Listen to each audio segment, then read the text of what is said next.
Yuma is home to the very first operational F-35 squadron. The Marine Corps made the announcement right after a recent summer test. 13 on Your Side reporter Cindy Lundeberg has the results of that test. From this point on, should the certainly the Commandant of the Marine Corps as well as the Joint Force, should they want to employ the F-35's capabilities, the Marine Corps has raised its hand and said that it can do that. That was Lieutenant Colonel Steve Gillette on August 3rd in Yuma, announcing in a press conference that the F-35 is ready for combat.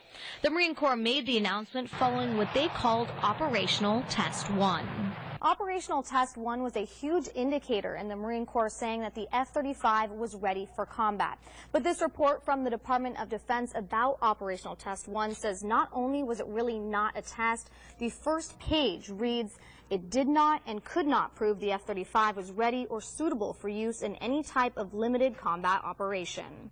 It's not a test, as the Marine Corps claimed it to be. It was a demonstration. Operational Test 1 also faced significant problems with the aircraft themselves. All 6 of the F-35 jets used failed to meet the number of required flight hours necessary to be declared combat ready due to mechanical or technological issues. These pilots are not going to get the training that that they need to be successful. They can't get enough flying hours because the plane is just not capable. He actually had to go up against a better pilot.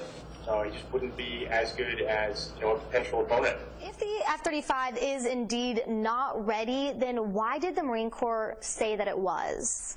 The Marine Corps declaring this plane ready for combat is really a public relations exercise. The goal for these planes when they go into combat is that they would be ready to go about 80% of the time, but throughout this evaluation they were having a hard time even getting to 50%. Since that testing report has been, there have been new reports that have come out that have exposed even greater risk to pilots when it comes to the ejection seat. Pilots that are under a certain weight are at risk for death if they don't fix the problems.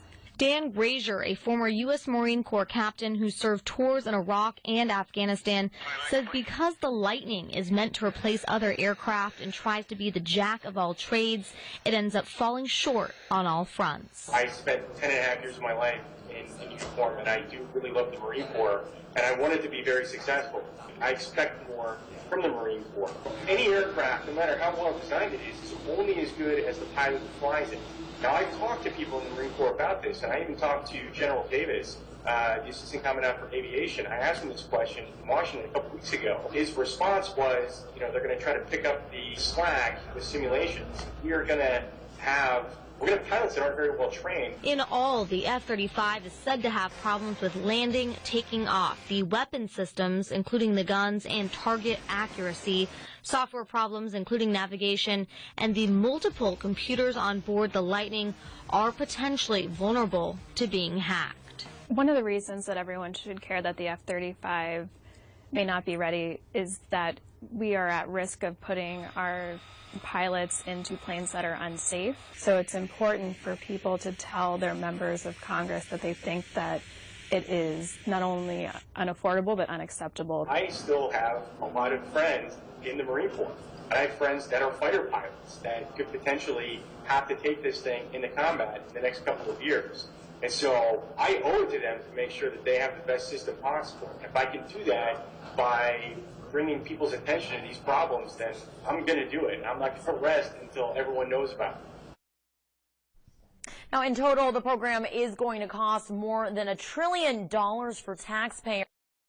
And at this time of the report, the Marine Corps had not responded, but today we did get a response, and 13 on Your Side reporter Cindy Lundeberg joins us now in the studio with what they had to say. Cindy.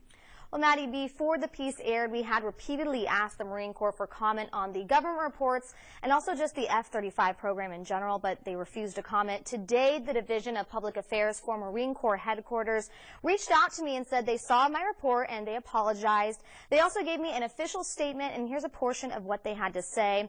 They said the Marine Corps, they appreciate the feedback from the Director of Operational Tests and Evaluation, who performed the initial tests on the F-35, but say although the report Corps is factually accurate. The Marine Corps does not agree with all of the conclusions and opinions in the report.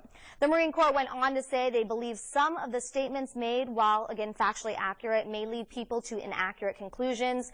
I also reached out to the Project on Government Oversight Committee today. They're a watchdog government group, and they maintain that the Marine Corps is wrong in declaring the F-35 ready for combat, and say the multiple government reports on the F-35's failures speak for themselves. Reporting live in the studio